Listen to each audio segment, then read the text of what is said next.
Here. Tammy Grove. Here. Adam Stransky. Here. Todd Fry. Here. Brett Richmond. Here. Item number 4 is additions to the agenda. I don't believe we have any additions tonight. No, we don't, Mr. President. Okay. Item number 5 would be approval of the February 11th, 2013 agenda. Move that we approve the February 11th, 2013 agenda as presented. Support. We have a motion and support to accept the February 11th agenda as presented. Further discussion? All those in favor say yes. Yes. Opposed, the same. Motion carries 6-0. Item number 6, minutes from the regular meeting from January 28th. In your packet, you have a copy of those minutes. Everybody have a chance to take a look at those? Any questions? I move that we accept the regular meeting minutes from January 28th. Support. We have a motion and support to accept the regular meeting minutes of January 28th as presented. Further discussion? All those in favor say yes. Yes. Opposed, the same. Motion carries 6-0. Item 7, communications or expressions from the public. If there's anybody here that would care to address the board, please raise your hand to be recognized and have the floor for a period of time. Anybody would care to address? Going once, going twice. Okay, go on. Item 8, unfinished business. So item A under unfinished business is our operating millage renewal. In your packet we have a resolution. If we were to pass tonight, that would allow us to collect our 18 mil tax for operating expenses. We've been talking about this for a couple of months now, and I think before us is the recommendation from the administration to move forward with attempting to collect the 18 mils. We go for the initiative in in the May 7th election. Again, this is essentially our base operating millage. If that were to go down, we would have some issues. I almost think that what sticks in my mind is this 2.4 million approximately would be the revenue that's generated by that 18 mil. And if we don't generate that revenue, then also there's some state revenue too, don't we? I don't know about, for me to say. It's important, let's put it that way. So it's something that we've had for a long time, and it's something that we hope to continue. So, and we did also, I don't think we've received complete confirmation, but we feel like Gladden is going to go at the same time that we would to help defray some of the costs. It wouldn't be a 50-50 split, but it would be less than us having to fit the bill ourselves. So again, the recommendation before us is to move forward with the May 7th election for the 18 mils. And I move that we adopt the resolution as presented for the May election, May 7th election. Support. We have a motion and support to accept the resolution to allow the board to go for the 18 mil on May 7th, 2013. Further discussion? Resolution do call for a roll call vote. So Karen, would you be so kind as to call the roll, please? Sorry, catching the call. Yes. Gary Clark. Yes. Tammy Grove. Yes. Adam Stransky. Yes. Todd Fry. Yes. Brett Richmond. Yes. Motion passes 6-0. I got some good cough drops. Can't get rid of it. Fisherman's friend. Those work good. You can stand the taste that long. Good. So that'll be coming up May 7th. Item B, high-tech custodial services. The contract came up for a 1-year extension, and we have been talking about this as a board as well. Operations and Maintenance Committee has had a chance to talk about it. We did receive, and you guys have it in your packet, the cleaning service contract, proposing a 1-year extension at a no-cost add to the district for the services that they have to date. They did also, if we wanted to go that direction, or if we needed to really take a look for some varied cleaning services, some every other day scenarios in places that they feel maybe we don't need to clean every day for a savings of about $12,000. But that's something we could go down the road if we needed to. But again, before you is that cleaning service contract, and I think what we're looking to do tonight is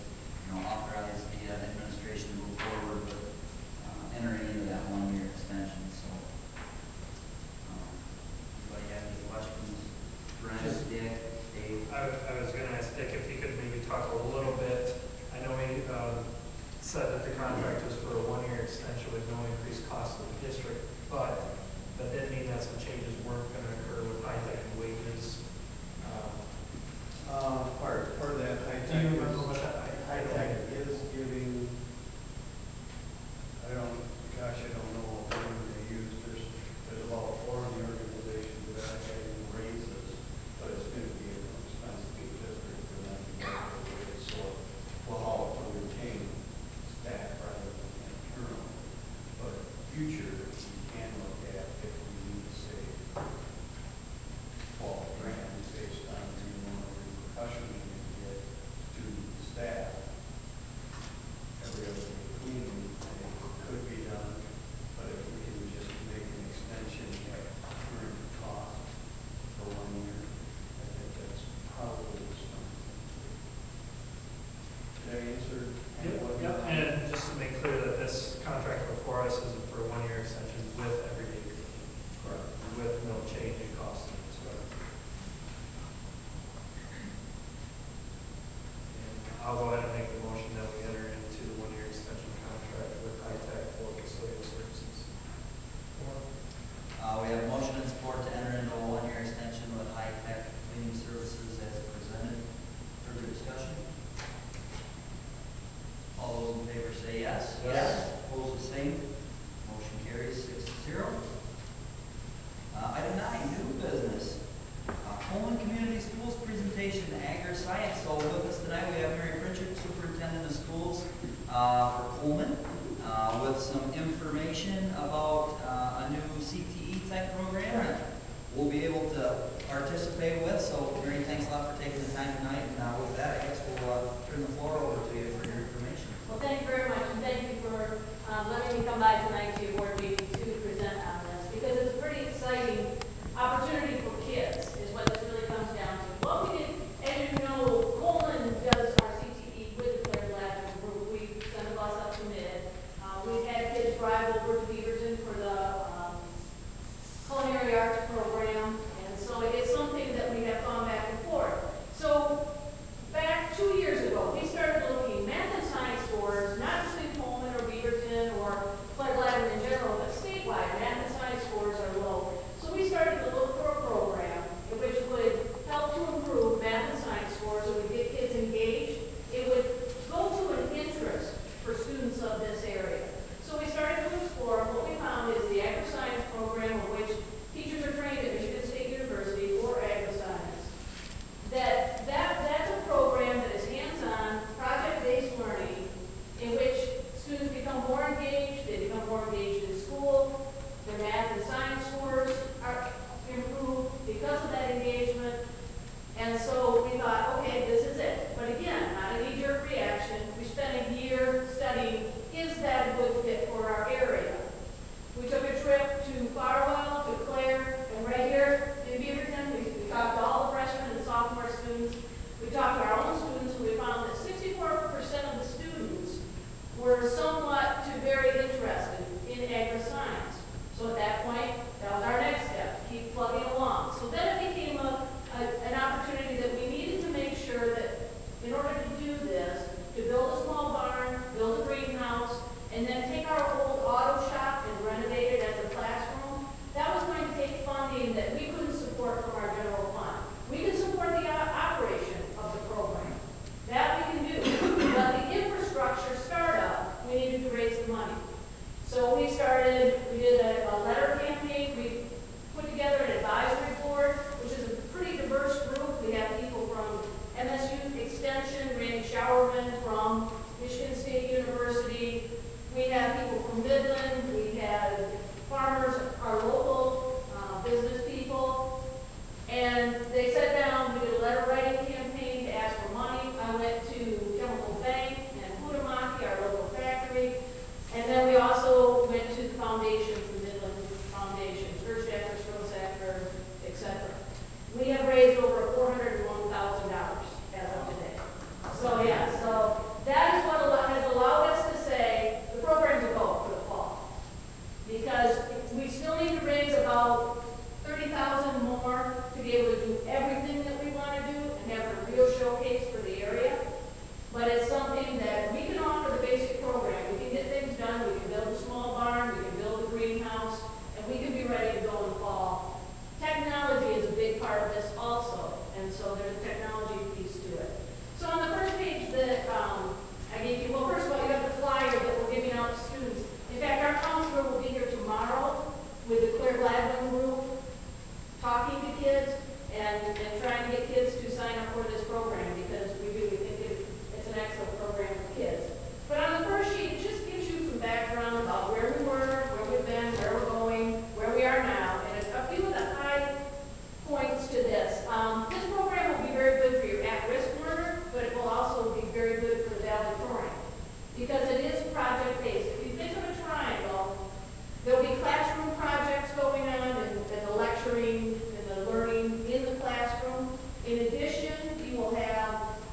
their outside projects, this fits very well with 4-H.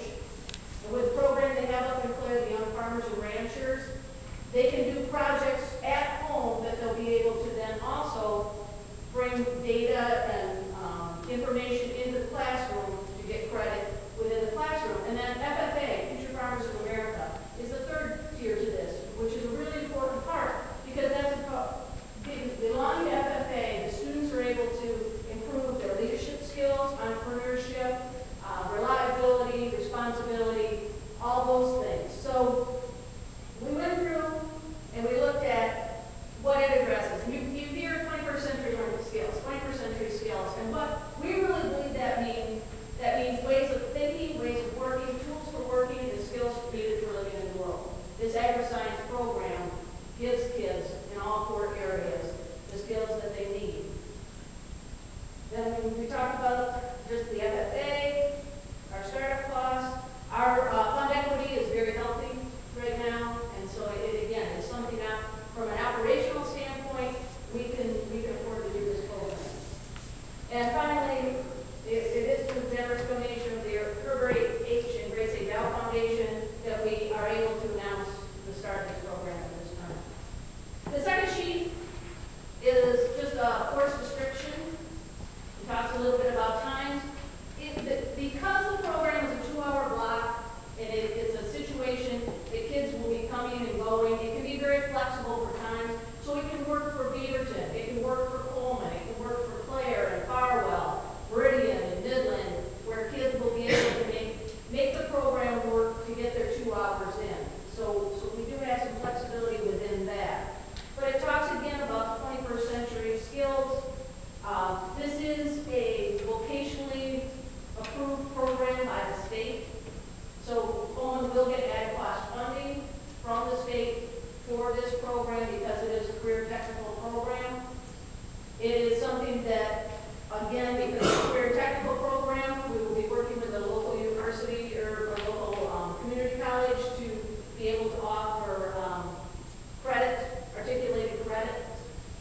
So there are a lot of good points to this program. And finally, that's a real selling point for kids. It's kind of an either or with your approval. This could be a 3rd-year science if they've already passed biology and chemistry and need a 3rd-year science. Agri-science would fit for that. It also will have enough math embedded in it that in Coleman will be offering it as a 4th-year math, the senior math credit to students. And again, that would be up to the board. The last sheet is a career pathway sheet, and you'll see that over 130 careers directly tied to agri-science. And so again, it's not sow plows and cows, it's how they used to refer to it. This is much more than that. It's much more technical. It is it's a business-oriented class that kids can be taking. So it's endless. It can pretty much be what you want it to be and what the students want to get out of it. Because again, there's some flexibility within the program. So this is what we'll be doing in the fall, and we hope to have you as part of that. And again, this is a program that we are looking to offer to students from Loudoun County, Clare County, and all the districts in Midland County. I'd like to point out too another selling point. If you look around at the 20-somethings that have gotten good jobs that they can support themselves with around here, almost all of them are in agribusiness. Yep. I mean, just look at probably a dozen kids that I've seen in the last couple of weeks. They're back. It's an agribusiness. Yep, depending on which study you look at, it's either the 2nd or 3rd largest industry in the state of Michigan. And it's local. Right. Well, and this is kind of the vision I have for Poland, that our students take the program, they're able to have the skills needed to either go to trade school or community college or university, whatever fits their need, do the program that they want to do, come back, be able to get hired in the area, and yet still then be able to successfully family farm. Because as you know, there are some farms that are truly industry farms in this area, but there are way more family farms where they work all day, they come back and they work on the farm all night, they work all day, and we want them to be successful, and so this is our goal. Kind of an added bonus to this, we can run a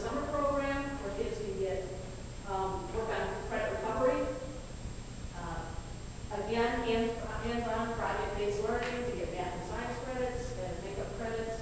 So it just, the more I've learned about it, the more exciting it is. The contests that FFA run, they run down at the state level with broilers. I used to call them chickens, but now I'm calling them broilers. And so yeah, I've learned a great deal. Do you guys have an instructor for this We lined will have to up? hire one. Okay, you don't have one yet? Nope, it takes a certified Okay. agri-science instructor for the career technical part. Okay. We'll be interviewing. And of course, how long ago was it that we dropped agricultural from our name here? It hasn't been very long, because we've been rural agricultural schools for almost a century. Sure. And well, at FFA used to be one of the neatest things as I've gone through this. Midland in 1967 was the last year they had FFA, and they have a reunion group that gets together every year. So it's a bunch of guys, 70, the two instructors have to be 90 years old. They were the cutest thing, and they just, I had an opportunity to speak to them. They've been very generous. They've donated about, $1,500 just from that group of guys. And because they want to see FFA come back, because they know how good it can be. Well, it's good. It teaches kids a lot of different things, not only the nuts and bolts of things, but going out and doing a hard day's work and things like that. So Yes. we appreciate you bringing the information to us, and Well, thank you. we look forward to having some kids Yes, participate. if you have any questions at all, please give me a call anytime. I'll be looking forward to ordering this FFA kids on their program that they buy directly from the farmers in Florida. Yeah, well, I don't know if we're doing that one, but I can assure you, hang baskets in the spring, and the broilers, I think they do that in the fall. So, thank you very much. Well, thank you. Thank you. Very good. Excellent. There There you go, Mom. Back again. Item B under new business, superintendent search steering committee update. Brent, will you be able to give the group an update? Sure can. We met last Monday for the first time as a committee for the superintendent search. Just to go over a few things, I already emailed out the minutes to everyone. And I'll just touch on a few things of highlight, and then we'll have a little bit of discussion on one item, and then we can move forward. The first thing that we'll be working on doing, or that we're working on doing right now, is the brochure for potential candidates. We went over sample brochures with a fine-tooth comb, did a lot of customizing to what we're looking for as far as qualifications and things of that nature, points of pride for our district. That is right now at the BRSboard21113 with Molly Templin, who is developing that into a nice looking brochure from all of our chicken scratch. Hopefully that is back by the end of this week, and then we can kind of finally review it and approve it. So that is ready to go out to potential candidates for the position. The other thing that we're working on right now is developing a list of questions to hit the following groups as far as what qualities and attributes that they would like in a superintendent, and those key. Each group will kind of have different questions, but the overarching ideas will be the same. But those groups are going to be the administration, teaching staff, non-certified staff, the full board, and then also the community at large. And we'll have an online form that will be very quick and easy to fill out for most everyone in the various groups. The community is going to be a little different. We're looking at hosting a night where people can come in and offer their thoughts and suggestions on what they would like to see in a superintendent. And then in addition to those online surveys, for lack of a better term, with the other groups, we'll schedule some meetings where people can drop in at your own leisure and offer any anecdotal thoughts that they would have that we might not be able to capture in a survey for like the teaching staff and administration and other school personnel. So those are the two main things that we're working on right now. We did talk about the electronic requirements for the application process, and I'm happy to report that all of the potential candidates will be required to submit all of their application documents electronically. Being in 2013, if you can't upload a file and change it into a PDF, we're not going to consider you for a superintendent. We have drastic needs that we need to do as a district in technology, and we really need to move forward with that area. So it will be a requirement that all application materials will be submitted electronically. Going forward, We also finalized the timeline for the search, and I'll quickly run over that. Basically, the month of February, what's left of it, is to get out and do the staff meetings and the community meetings on the qualities of the superintendent and come up with sort of a consensus. So we'll be able to use that as one of the tools when we're screening candidates. The posting will go out on February 28th to the public. March 1st is the MASB class on superintendent search and interviewing techniques in Lansing. I'm sure all of you are aware of that. We talked about that through email. March 29th will be when the posting closes, so the posting will be live, for lack of a better term, for about a month. The week of April 1st, which is the week of spring break, will be when we screen the candidates and decide on who will be offered first round interviews. And then we're looking at conducting those interviews the week of April 15th. The week of April 22nd, a week later, will be final interviews between the last two finalist candidates. We will hold those interviews, and then the following week after that, April 29th, will be where we perform reference checks on the final candidates and visit the current districts that they are employed with. And then finally, May 13th will be a regularly scheduled board meeting, and that is when we plan on announcing the new superintendent with a thought of a drop dead hard start date of July 1st, with the expectation that if this is somebody who is not a current superintendent, that there will need to be significant time devoted to spending some time and energy in our district to cross-train with Dave on superintendent issues through the remainder of the year and maybe the first part of summer before Dave is going to go to retirement. So that's kind of the timeline that we're at. A couple other things to add. As we're looking at interviewing, all the interviews will be open to the public. There's two main schools of thought on how to conduct those interviews. We're anticipating them probably taking, by the time you get somebody in here, you ask their questions, and then they answer them, and then we debrief after probably an hour and a half for each candidate, so that would be a lengthy time commitment for us. One option to do that would be to host interviews on 2 consecutive nights in the middle of the week. Looking at that week of the 15th, we talked, everyone knows this, we talked amongst the board members of what dates would work best. It looks like maybe that Wednesday and Thursday, if we chose to go that route. Or the other way, which many school districts are doing now, is just basically doing them all on Saturday.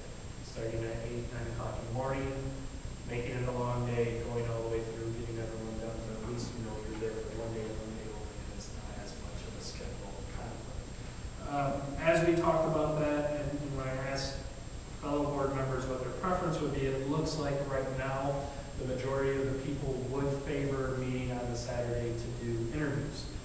When I talked to Gary, one of the things that was mentioned is April 20th, our kind of soft day that we were shooting for to do the interviews, is the large-scale fundraiser for the Beaverton Activity Center that night. So we may want to look at doing it the week before on April 13th. We don't need any decisions today. I'm just throwing that out there that if it's going to be the Saturday, it's probably going to need to be Saturday, April 13th. If not, then we'll go back to the Wednesday, Thursday, midweek, doing 2 nights in a row. And I'll touch base with everyone for the rest of this week to kind of get a feel for that. We do, if at all possible, want to get that nailed down to an exact date so we can put it on the brochure when it goes out, because it will help prospective candidates know for sure if their interview is going to be this day. Instead of saying the week of, if we can narrow it down, by all means, let's do it. So that is really where we're at as far as the superintendent selection committee.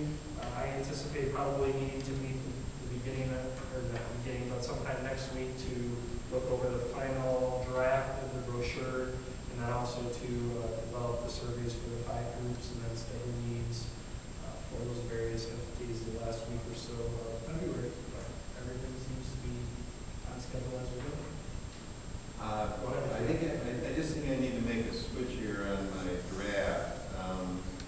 I have the site visits to finalist home district and then the finalist interviews. That should be just reversed, right? Should be the initial interviews, the finalist interviews, Yes. then the site visits. Okay. Site visits The only question I'd have, if there are any other board members that think they would be available to attend the March 1st afternoon session at MASB in Lansing on interviewing prospective superintendents. I know Adam is already set to go, Bob is, anyone else, and we'll get those registrations taken care of. And I should point out, we're looking at just the afternoon for that. It was an all-day thing. The morning session, by the time that date happens, we will have already done everything that will be covered in the morning session. So the afternoon is focused solely on superintendent interviewing jobs. That's all I have. I mean, Adam, Bob, anything to add? Good report, I think. I really like the, That's why we have you on that committee. I like the drive, the Google, the information that we're using, so everybody can kind of get a look at that in real time, work through it, so we don't all have to be sitting at a table all the time. This is kind of a process that we've been talking about, taking the time it needs to take, but not taking more time than it needs to take. So I think you kicked it off well, Brent, and everybody. I appreciate that, and I think it's a good foundation for starting. We are using Google Apps for education to aid us in the process of the selection committee. Joe, I see you smirking over there. We talked about that for years. If I can do it, anybody can do it. Adam and I were actually editing the same document at the same time last week, so it's the way we need to move forward in the future. I think it makes us much more efficient. I added something. Nice. So are there any other board members available on March 1st? Okay. Only the floor. Okay. Bring back some oranges. Lucky you. Okay, we for Adam and Bob, we'll get those registrations done. Great. And I'll be attending that. Anybody else have any questions relative to the superintendent search? Thanks, Brent. Item C, resignation football coach. In your packet is a letter from Mr. Bob Killian, informing us of his resignation from the position as JV football assistant coach as of 1/23/13. I know Bob's been a coach for many, many years, and I'd like to make the motion to accept the letter of resignation of Bob Killian for JV football assistant coach with thanks and best of luck moving forward. We have motion and support to accept the resignation of Bob Killian for JV football assistant coach. Further discussion? All those in favor say yes. Yes. Opposed, the same. Motion carries 6-0. Item D, hire middle school boys track coach.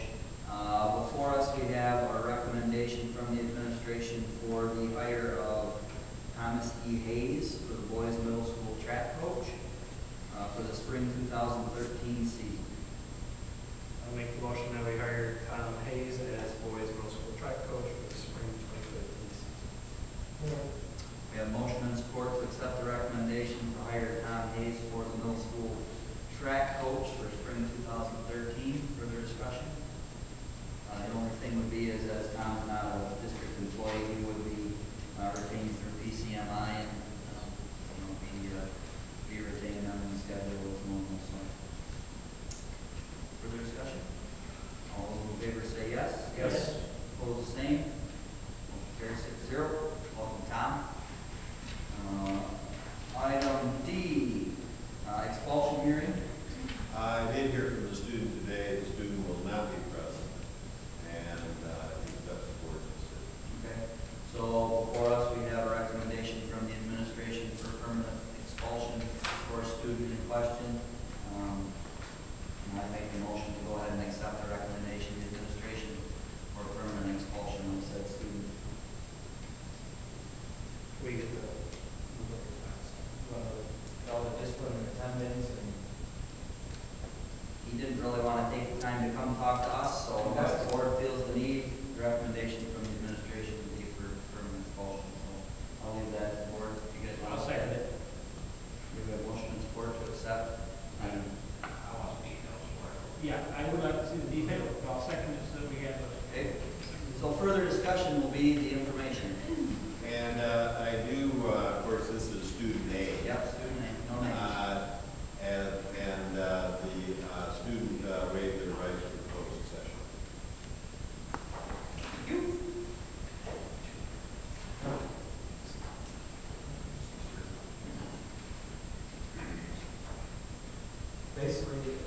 second sheet kind of explains the incident that brought us to the recommendation in front of you.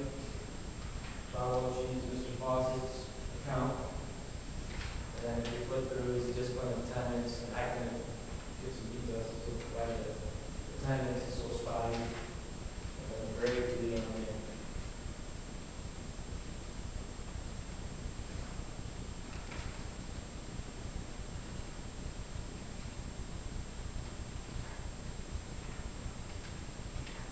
So question was, we did not include all of the actual comments that were stated to us. Physical threat to you, Yes. right? Yes. Yeah. And he acted on it. Say it again. He acted on it also. Not only did he say it, he made attempt to come at me as he agreed to this problem. Really?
student, or the recommendation to the administration for permanent expulsion. All those in favor say yes. Yes. Opposed, the same. Motion carries 6-0. Could I ask if Cliff, could you gather them once again, just to first reading? Thank you. We have a tendency to just kind of scoop everything up, right? Take all the paper out. Thanks. Thanks for putting it together, guys. I'm gonna touch on that in a second. Oh, I want to talk about it on number 12. Thank you. It'll be on the next agenda. Item 10, correspondence folder. I think actually we do have a little bit of information in here, so everybody had a chance to take a look at that. I don't know if you did. Okay. Item 11, superintendent's report. I did want to let the board know that we are now in makeup mode. The day we missed today will have to be made up, and in its entirety, and any days we miss from here on out. So at the board meeting on the 25th of March, feel safe at that time asking the board to extend the calendar by X number of days. The state does allow for anything missed after April 1 not to count toward the sixth race days. So we should be safe at that point in time. Another issue is I did give you preliminary information on the governor's budget proposal for schools, and at first it looked pretty good, and then it doesn't look so good. What I can tell you is that he has proposed that in his budget there be an increase in the foundation allowance of $34 to bring the foundation allowance up to $7,000. For this district, that would mean approximately $45,000 increase in revenue. Also, the best practice is going to be in the budget proposal, but the amount has been more than reduced by more than half. So for this district, that would be a little over 21,000. So we're looking at about 66,000 in his budget. Something I don't understand, and I don't want to put Jolene on the spot, but there is going to be a freezing of the MEPSERS rate, the retirement rate. Correct.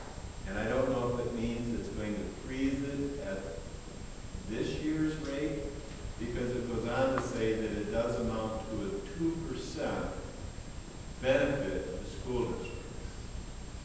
So I've got to figure out what that means with retirement, whether there's any savings there or we had already actualized the savings this year and it's going to pass to next year.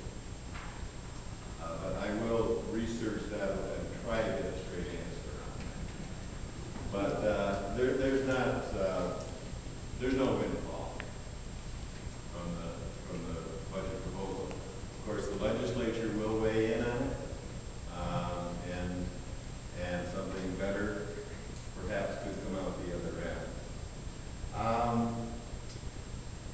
The only other thing I have, and this is informational, in that the RESD is going to be running a training series for any teachers or aspiring administrators that want to move to teachers to principalships or administrators to superintendencies, and it is an aspiring leaders program, and it's going to have 6 different dates that they'll be meeting. The administrators receive flyers today that they're going to send out to their staff to see if anyone's interested in participating in that.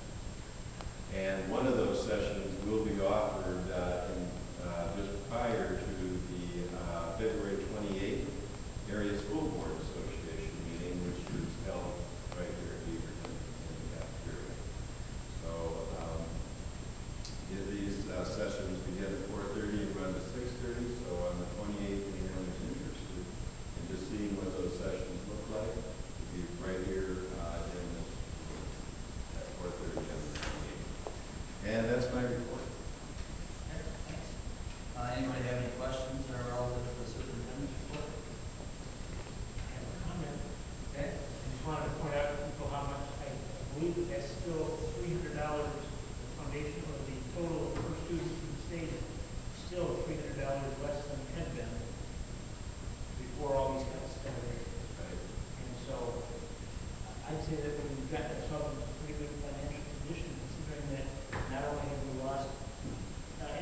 so far, we haven't lost really, because we were protected by the hit lien. But now we have property valuation dropping next year, it'll be down, is where, yeah, we no longer, they've already, they're not protected by the cap. So basically, our revenue is gonna be going down there a little bit. Probably not with this collection in June, but the next one.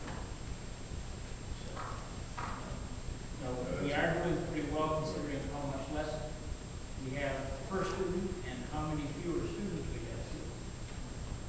Well, we're always happy for anything, but, we tend to hear what we might have and then to have it slashed and changed a million times. It's disheartening, but yeah, you're right. Where they made a big public announcement that we're gonna increase it by $200, but we're gonna take away 175 from you here. They don't tell you that. Disingenuous, Mr. Gold? Disingenuous. I'm sorry, I have one more thing that I missed, Mr. President, and that is, I just want to double check that we're okay for the board policy committee meeting on Tuesday, the 19th at 5 o'clock. Does that work for you, Mr. Price? Okay, then I'll get that agenda up to you tomorrow at 5 p.m. 19th is a Tuesday, and it's the third Tuesday, isn't it? It is the third Tuesday. Okay. Sorry. All right, I'll touch base with you guys afterwards, and we'll just pull together a date. Thank you. Great. Thanks, Dave. Anybody else? Hearing from board members? Anybody? Not, I've got a couple. First one is, as everybody's aware, we did have resignation of Lori Ware as a board member for some personal reasons. So, did receive the letter and have the plan out there, I guess, to make an appointment at our next board meeting, which would be February 25th. Interested parties should, of course, send a letter of interest to Interim Superintendent Marsden via email, or drop it off at the administration building. To date, we have had 2 interested parties, and would like to recognize one of those individuals here tonight, Mr. Darren Burns. So thanks, Darren. We appreciate you being interested, and have one other person that has expressed written interest in the position.